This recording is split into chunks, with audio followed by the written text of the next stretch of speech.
Hello fellow beans, welcome to Blue Bean Harvest episode 2.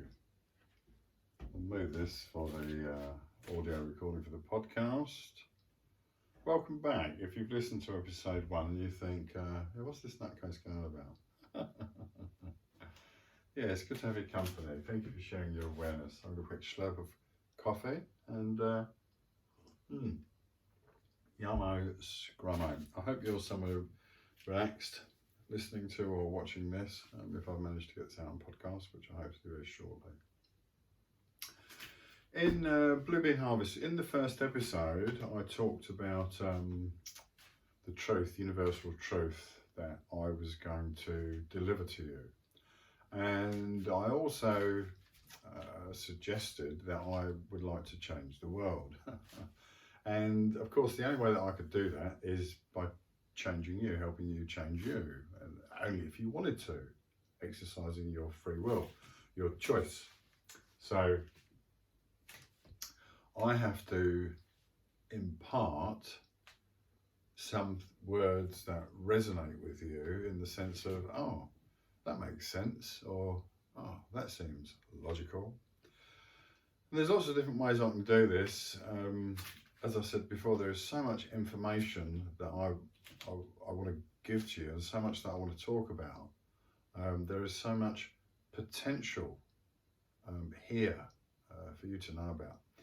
I just want to come back to this third and fourth density thing. You must be aware of this, that as this place is continuing, there was the Mayan calendar from 2012 suggesting that it was the finishing of one cycle and the beginning of another. And this is right, but it's actually a much more significant than we might have otherwise thought. The thing is that because of I shall demonstrate through the tools that we're supposed to be using. There's various tools. Essentially, all I'm doing is putting a jigsaw together for us. Yeah, and I underline us. You know, this is a journey I'm making, very definitely, with big, bold strides. Be aware of that.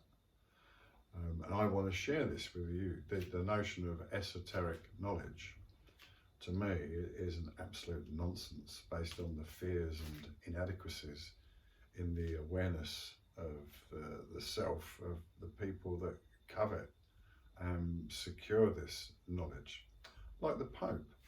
Yeah. Oh, wow. There you go. Look, is this where it starts to get uncomfortable? I'm just showing my awareness. I don't believe that any notion of control or subjugation exercised by a human being is beneficial to self or other self. As soon as we lose free will, well, you're buggered. So, but you never do lose it in your head. Yeah, so let's just carry on. So what am I going to talk about? Well, I did say that I was going to give you some background. As I say, I can talk about God, I can talk about my perception of God. There's two sides. There's that idea of an entity, the idea of an awareness in creation, and there's that other view in the sense of creation is just a continuation of the experience. Yeah. If you go with the first, there is that potential without moving into the notion of the nonsense that is religion. I underline that without apology, all religion, within reason.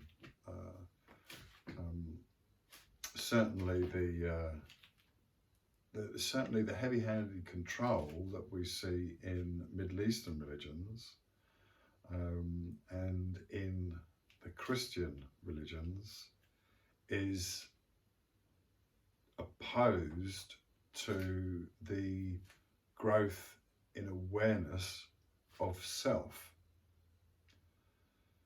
So from that point of view, you know, you could say that all notions of government and religion, royalty, it's all nonsense. It's not what we need moving forward, and this will become apparent as moments in awareness progress. Be aware that what I say is not going to appeal to everyone, and if that's the case, I would just say focus on your notion of self, and in the sense of expanding that notion of self. And I'm talking about beyond your physical awareness of self. If you're going to redo the third density, it would be nice if you could redo it from a bigger base with more recaptured awareness based on an expansion of awareness prior to your final passing here in third density. Whereas the continuation of fourth density, through the acceptance of truth and that growth in knowledge and awareness, that sense of higher vibration, the visions that will come through to you, that channeling of your own higher self. And this is all going to be due to your understanding of what we are and how we work. Specifically, this is what I'm going to talk about. Okay, I shall explain our human nature, the notion of archetypal mind. I shall look at the major arcana of the tarot. I shall look at the houses of the horoscope and link all that with the planets. And I will lay this out very, very clearly, step by step. And then I will start throwing in other things. And you will begin to see how the concept complexes develop in potential. When you look at the possible combinations, it's mind-blowing. You know, I'm just going to lay the stuff that's out there initially, and then I'm just going to rearrange it because I believe there's error. I look at it a different way, and then I'm just going to piece it all together for you. And then that will enable you to go forward on a daily basis, understanding the nature of your being, your purpose, and possibly even your future desires based on your expanding notion of self and that greater control of will, yeah, and that development of desire within. Yeah, we're talking about images, you know, on the soul. This is what we work on, because we've got this sensory awareness to experience. And the universe doesn't experience unless it's manifested, and when it's manifested, it's experienced, and that's it. There's no notion of fate then. Okay, and that could still be in sync with a planned creation from the very start, as I intimate in my very long video. Okay, all this again will be linked in with chakra cycle, tarot cycle, horoscope cycle, everything that you could think of. The number of permutations I've got written down of just, in fact, I'll tell you, let's have a look. Let's just do this, we'll start. So what I'm doing is, for those that are on the podcast, I have in my hand some sheets of paper that, because we're going to deal with, this is how we look at developing, because it's only the information that I give you and the truth that I give you that is going to entice you to listen to my word, to take it on board, to assimilate it into your awareness and explore it, pull it apart, piece it back together, fabricate it into what's existing of your baseline belief, your sense of awareness, your sense of truth, your personal truth. Yeah, this then becomes part of your nature. There's my 10-minute thing. Part of your nature. I'm going to have to do this in episode 3. So this is just more of an explanation, a continued explanation. But what I'll do, I'm going to read another poem just to close this out. I'm trying to keep these to these 10 minutes. So I'm sorry about this, but just to recap then, okay? The next episode, I'm going to show you how and why these this tool, this template is good for you and how it works. I can talk about you know, the human animal and God and the creation of the universe and all that, but I've done that. You know, it's like I'm trying to do stuff that will interest you, because this is about you. Because it's got to be about you. It seems to be the most popular notion at the moment, something that's about me. So this is about you, and hopefully because it's about you, you'll pay more attention, and I'm not wasting my time. Ultimately, of course, the choice is yours. What do you want to do? Be recycled or move forward? You have to wake up to reality, wake up to truth. This is what I'm sharing. Listen, listen, listen. Here's a poem. This is a poem I wrote some time ago, but it's nice. It makes a lot of references to stuff. To me, poetry is from very deep within me. There's a lot of stuff that I write poetry, and I write quite very quickly. When I was writing Strawberry Angel and the Bean, the epic, which I'm going to start reading from the next episode as well, there's a lot of truth in there because it represents the whole journey. And I'd like 1,000 words a day coming out for 10 days at one point, because it's, you know, just shy of 40,000 words. And for me, it's like a prayer.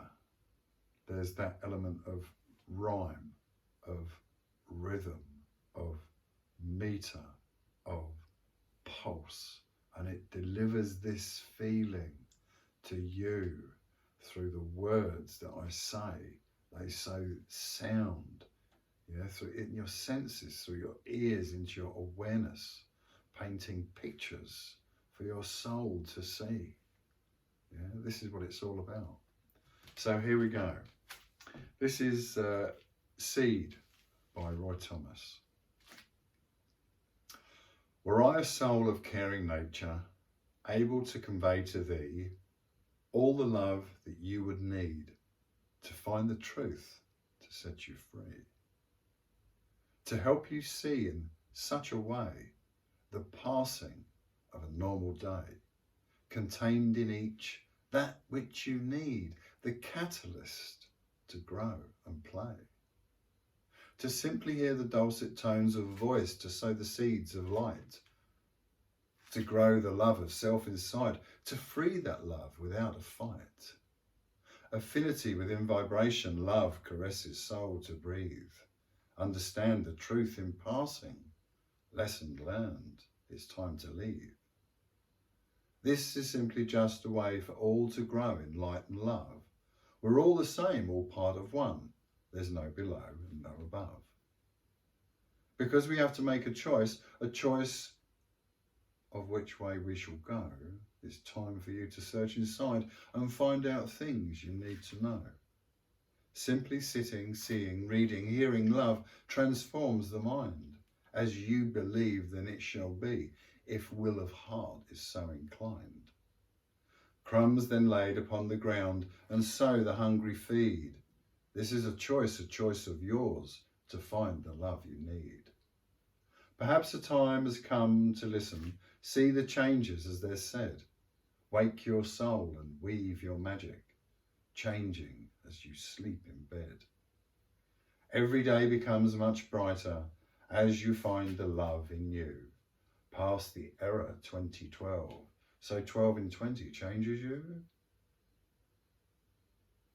21, 12, 20, 20, echoes from a year gone by. Cycles then, a time for harvest. Near completion, all must die. Death is cause for celebration, lessons learned, and moving on. Perhaps another incarnation. Is there time for one more song? So after many incarnation, learning lots went up above. Time to find a new dimension. Number 4, the one of love. Above, of course, I mean within, as in the only through the eye of mind. And here's the only truth you need, the only place you'll ever find. The only place to hear and see the truth of you and what you be. And when you find just what you are, love comes streaming from our star. So right then, June 2020, that was the seed. Again, if you've come back, this is the first time, go and watch number 1. Try and watch them in sequence. I've laid all this out in a book, and I can't get the book out for some reason. And I haven't got time. I had a notion to do this earlier, urgently. And I respond to my within. Yes, so thank you for being here. Remember, next time I'm going to start breaking down a lot more of what we are physically, energy-wise, talk about the chakras and how that relates to cycles, and then I'm just going to expand that, in a bonkers way and combine lots of things, and I'll show you a layout that you need to consider now and begin to considering. Yeah, this is where you take the Bible and you say, okay, yeah, the Bible, all right, I accept it's just a constant reminder of what the body is, okay? All right, yeah, Jesus was a guy, and Jesus was saying, do this, think this, think this. This is the way you do this, because he was an SN, okay? But the notion of the Christ, Jesus as a real person being a Christ, the Son of God, to come back and save you, is completely wrong. It's an error, and you've been misled. This is why, in the sense of Christianity, it's wrong. The very first Christians knew, that was only for about 300 years prior to Constantine, the Council of Nicaea. Okay, now this can all be looked up, checked and verified. This is not nonsense. This is just another example of childishness. I don't like this. I want something else. And then here we change the rules to suit our childish notions and inclinations and find our childish comforts. Yeah. So I'm here delivering truth, and this truth will bring you ease. Okay. Thank you for being here. Stay safe until episode 3, when I'll give you all the other stuff in the love and the light of the one infinite creator, Adonai.